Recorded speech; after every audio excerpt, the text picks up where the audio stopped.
Tina Huston was born on August 17, 1960. Tina was described by her family as being very dedicated to the Catholic Church and being a talented baker.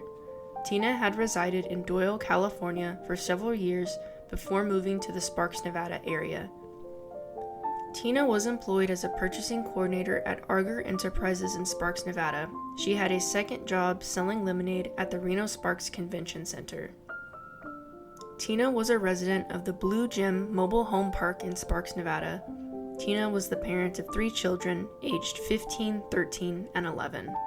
Her 11-year-old daughter resided with her. On October 30th, 1995, at approximately 8:43 a.m., deputies responded to Tina's residence in reference to a welfare check.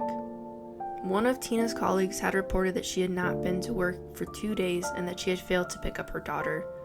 Tina had last been seen at the Reno Sparks Convention Center on Friday, October 27th at 9 p.m. She was supposed to meet with friends on Saturday, October 28th at about noon for an out-of-town wedding, however, she never showed. When law enforcement arrived at Tina's residence, they received no response to their knocking.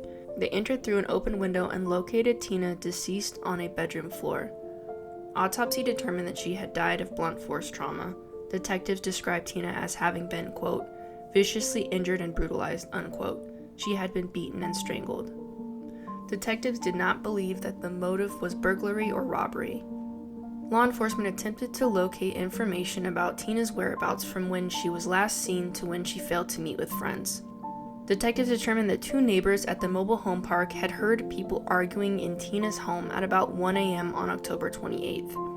This led detectives to believe that the homicide had occurred between midnight on October 27th and the early morning hours of October 28th. In 1996, a year following the homicide, Tina's sister Vivian reflected on her sister and on the unsolved homicide. She indicated that the family believed that the person responsible knew Tina and had wanted to harm her. She stated that she had just spoken on the phone with her sister and tried to convince her to come to Loyalton to a Catholic bazaar. However, Tina had indicated that she needed to feed someone's animals and to go to a wedding.